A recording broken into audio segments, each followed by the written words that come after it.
Lesson 7, Alien Races, Part 3. Hello, my friends, and welcome back. So we're going to get started in our continuing series of going over some of the alien races. And this time we're going to be diving into a bit more of the malevolent species, but don't worry, we're going to end this video on a positive note so you won't have any nightmares. So we're going to start with the Alpha Draconian race, and this is a malevolent being and they are quite scary. Their agenda is planning an invasion in order to take back their home planet, which they believe is Earth. And they claim that they possessed and ruled thousands of years ago. They believe themselves to be the ultimate warriors, and they do not want us to attain interstellar capabilities because this would mess with their imperialistic agenda. They suppress advanced technology from the masses in order to attempt to keep us from achieving galactic trade, which could provide a lot of the solutions to our earthly problems, such as pollution, disease, food shortages, and toxicities. The Draconians definitely view us as an inferior race, and they even see us as their biological property. On top of all this, they also view us as a food source. They possess no souls, so similar to the reticular greys, their colleagues, they don't feel any guilt or remorse for their evil doings. Many politicians worldwide are in fact working for the Draconian Empire. They also have involved churches. Evidence has surfaced that the Draconian Empire employs big churches, both Catholic and Pentecostal, to serve as an infrastructure for society. This helps to persuade the masses into war and or genocide whenever the Draconian Empire desires. Remember how I referred to that quote about genocide earlier in this lesson? It's very similar, if they have control of these massive churches, then they can persuade people into influencing however they want in order to go into war or to harm and hurt others, just so that they can sway the masses into whatever their political agenda is. Let's talk a bit about the Draconians' appearance. They are large reptilian humanoids with large wings resembling a bat. Their height ranges from 18 feet to 25 feet tall, and they can weigh up to 2,500 pounds. The movie Jupiter Ascending, I think, depicts the Alpha Draconians perfectly, in my opinion. And that's why I have shown that picture in order to reference them, because it's just so perfectly resembled to that description. So now we're going to talk about another malevolent race of beings called the chameleons. And these are very interesting aliens, but also very scary, to be honest. The chameleons are genetically bred mercenaries and are part of an advanced guard of a silent planned invasion to take over the human society. This sounds like a sci-fi film, right? Well, where do you think we got the idea from? They are a reptilian species that have been genetically bred to change their appearance in order to appear human. They can do this using a form of technosis, molecular shapeshifting, or even by using laser holograms. They have advanced technology that they can use to fool us in this way. However, they still possess all of their reptilian organs. They have many known bases here on Earth, including Dulce, New Mexico, Durgway, Utah, Groom Lake, Nevada, Deep Springs, California, Fort Lewis, Washington, and more. I want you to keep in mind that all of those locations that I listed are all U.S. government facilities. Yikes. Their overall agenda is to infiltrate the Earth. So underneath their human-like appearance, this species can appear to be a reptilian species, bulging black eyes, scaly, hairless skin, and just keep in mind that this is all underneath their human-like disguise. So now I kind of want to go over and point out some of the signs on how you can spot a chameleon, because they are in fact here on Earth. And actually there are known chameleons working within the US government. I'll also be listing those in this video and showing video evidence of this, but you can of course go into detail and further research on your own time about this as well.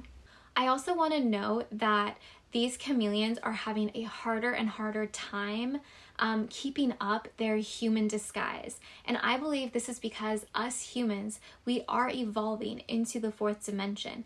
And with this new awakening and realizing who we are, and even with this knowledge that you right now are watching, it is harder for them to keep up their disguise. So we can notice these signs and almost like appear like we just like feel like there's something off, and we can like see it a lot more clear the further we expand our knowledge and the more that we evolve. So some of the signs though on how you can spot a chameleon is that they usually have piercing eyes that tend to change color. They can go from being completely black to blue, green, or even hazel. So I have seen this within the US president right now at this time, Biden. I have seen him go he'll try to go off of camera. He'll like turn himself like this so you can't see, and his eyes will begin to twitch, and his eyes will go from being blue to completely black. Also, you should really look at the teeth. So the teeth can definitely give it away, because the reptilian race, they have pointed angular teeth. So always just watch their mouths as they move, especially when the jaw retracts up. You can see that their like hologram or their disguise just cannot be maintained. So pay attention to the teeth, and like I said, especially when they are drawing their jaws back up into their mouth, you can start to see that there is more black in between each of their teeth, and that is because their teeth are angled, like jaded. They also have unexplained scars on the body. And like I said before, like when you are in their presence, like when you are physically there in their presence, you will notice that something feels very off about this being. You know, you'll be like, oh, there's something that's just not quite human about that person. And on TV, they can appear to be very fake, or they may even, you know, betray like a lot of weird mannerisms, such as like blinking sporadic eyes. Like it could even like look like, oh, they just had a mini seizure or something. And that's because they're having a hard time maintaining their facade. So another little weird quirk is that they can disrupt technology. So this can range from, you know, appliances in your home to even like messing up like your phone. Like you might be in a chameleon's presence and you're trying to do something on your phone and you're like, man, why is my phone like glitching out? Don't blame it on Mercury retrograde just yet. It may be because a chameleon is nearby. So now I'm going to go into some of the known chameleons within the US government. Biden is one of them. And in this video, I want you to watch Biden's teeth. As his jaw retracts up, you can see, like I mentioned before, that they are pointed teeth. Also, I have noticed that Biden's eyes also change from blue to completely black. And on top of this, many people have noticed that some small parts of his body actually have changed, and this can be something as small as his earlobes going from being attached to non-attached. He also has spasms in the body, which I think happen as a result, like I said before, of that reptilian not being able to keep up with a consistent human appearance. So if you have done a little bit of this research on your own, or if you love conspiracy theories, you may have heard the conspiracy theory that Biden has a clone or a double. And I don't think this to be true. I think that it's actually the fact that that chameleon reptilian can't keep up a consistent appearance, and therefore, you know, people are noticing weird things such as his eyes, such as his earlobes. I think someone also mentioned like a little difference in his nose, and that's because this being is not able to keep up a consistent appearance. So some other known chameleons in the government are in fact Obama, Mitt Romney, Donald Rumsfeld, and come on, let's talk about Zuckerberg, right? Mark Zuckerberg is totally a known chameleon. His eyes are bulging. They go from being blue to completely black. And overall, if he doesn't look like an alien, I don't know what is a better depiction, because I think he looks like a complete alien no matter what, and a scary one at that. So I know that this information can be quite triggering, but I really encourage you to step out of the fear and know that we are all going to be okay. And this knowledge that we are learning right now gives us power and protection. However, remaining ignorant and putting on those rose-colored glasses is what could in fact put us in danger. With knowledge comes power. So I'm so happy that you decided to join me in this class and learn about alien species. So let's finish off this video class with another benevolent species of aliens, and they are called the blues. This is a very beautiful, special race of aliens, and you're gonna see why in just a moment. I believe that the blues are actually very closely related to the Andromedans, and I personally have had contact with them. The blues first started contacting the US government in 1947 in order to give their advice to not sign the treaty with the gray aliens. They said that this would only lead to disaster. They advised the government to follow your own path and offered to teach us with peace and harmony if men would just disarm and listen. Sadly, our government literally said, F you, no deal. We're not doing it. So the blues ceased contact with the US government, but they actually formed a close bond with the Apache tribe. And the Apache tribe referred to the blues as star warriors.